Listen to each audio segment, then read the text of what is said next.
தமிழ் பாடசாலைகளை அவர் உருவாக்குறதுக்கு உதவியா இருந்தார். தமிழும் தான் முக்கியம். இங்க தமிழர் தான் நாங்க இருக்கிறோம்.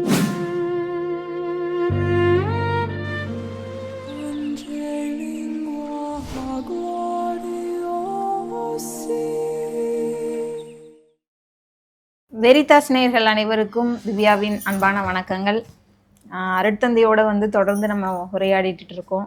வணக்கம் தந்தை அவர்களே. வணக்கம். தமிழ் மொழி வளர்ச்சிக்காக அங்க யாரெல்லாம் பணி செஞ்சிருக்காங்க ஃபாதர் இலங்கையில்? தமிழ் மொழியை வளர்த்ததுல நிறைய பேர் இருக்கணும். குறிப்பாக ஆறுமுக நாவலரை சொல்லலாம், தந்தை செல்வாவை சொல்லலாம், தனிநாயகம் அடிகளை சொல்லலாம், இன்னும் நிறைய ஃபாதர்ஸும் இதுல இன்வால்வா இருக்கிறத சொல்லலாம். ஆறுமுக நாவலர் தமிழ் பள்ளிகள் வேணும் என்று அவர் போராடினார்.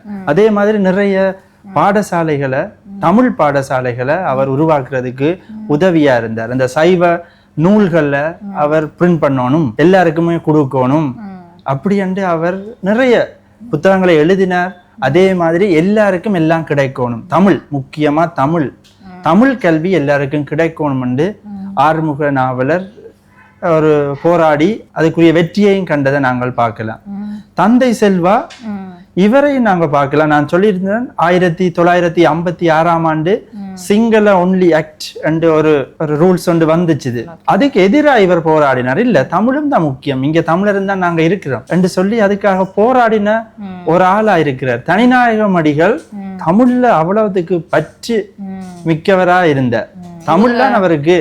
இங்கேயே நான் ஒரு திருச்சியில போனேன், அவருக்கண்டே ஒரு சிலை எல்லாமே இருக்குது. அவற்ற ஒர்க்ஸ் என்னென்ன வேலை செஞ்சிருக்காருன்னு புத்தகங்களா இருக்குது. என்னண்டா உலக ரீதியா அவர் தமிழை கொண்டு போனவர்.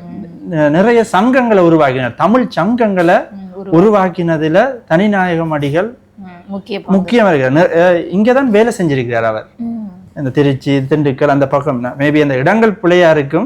அப்படியான இடங்கள்ல அவர் நிறைவான பணிகளை செஞ்சிருக்கிறார். அவர் படிச்சதும் இந்தியாவில தான். திருப்பியும் எல்லா உலகத்துக்கு எல்லா இடத்துக்கும் அவர் போனார். தமிழை பரப்போணும் என்று போனார். இலங்கையிலையும் அதை உருவாக்கின ஒரு ஆளா இருக்கிறார். அதோட தாவீது அடிகள் அவர் ஃபாதர் தான். தமிழ்ல அவ்வளவுக்கு பற்றி ஒவ்வொரு புத்தகத்தையும் அவர் பார்த்து வச்சிருப்பார். மே 31 1981 புத்தகம் எங்களுடைய லைப்ரரியை எரிச்ச நாள்.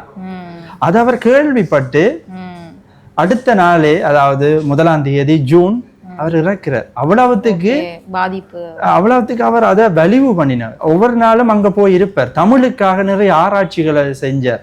தமிழ் புத்தகங்கள் அவர் அங்க இது இந்துக்களுக்குரிய புத்தகம் அப்படி என்றெல்லாம் அவர் பார்க்கல. இது கிறிஸ்தவர்களுக்குரிய புத்தகம் இல்ல, இது தமிழ் என்றதை அவர் மனதில் கொண்டு எல்லாமே இருக்கணும். தமிழ்ல நிறைய இலக்கணங்கள், இலக்கியங்கள் எல்லாம் இருக்குது. அது எல்லாருக்கும் சேரணும், எல்லார்ட்டையும் இருக்கணும் என்றதை அவர் நிறைவா ஆசைப்பட்டார். அதைத்தான் எல்லா புத்தகங்களையும் கொண்டு அங்க வச்சார். கடைசியில ஒன்றும் இல்லைன்னோன்னா தன் உயிரையே விடுற அளவுக்கு அவருக்கு எவ்வளவு பற்றிருந்திருக்கும். இப்படி நிறைய பேரை நாங்கள் சொல்லலாம். இவங்களோட முடியுதா ஃபாதர்? இன்னும் நிறைய பேர் இருக்கிறாங்க. இவங்க வரிசையில நிறைய பேர் பரப்பியிருக்காங்க. ஓகே. அருட்தந்தை ஜேம்ஸ் ஜெனிஸ்டன் வாயிலா நம்ம என்னென்ன இலங்கை மக்கள் படுற கஷ்டங்களையும் சரி, அங்க என்னென்ன பணிகள் நடந்துட்டு இருக்கு, என்ன தொழில் செய்யறாங்க அப்படிங்கிறத எல்லாமே தெரிஞ்சுக்கிட்டோம். கிறிஸ்தவ மதம் அங்க எப்படி பரவுச்சு அப்படிங்கிறதையும் தெரிஞ்சுக்கிட்டோம். மீண்டும் மற்றொரு நிகழ்ச்சியில் உங்களை சந்திக்கும் வரை உங்களிடமிருந்து விடைபெறுகிறேன். நன்றி. ரேடியோ வெரிதாஸ் தமிழ் சேனல்ல இருக்க மேலும் பல வீடியோக்களை பார்க்க லைக் பண்ணுங்க, ஷேர் பண்ணுங்க, சப்ஸ்கிரைப் பண்ணுங்க. மறக்காம பெல் ஐக்கனை கிளிக் பண்ணிடுங்க.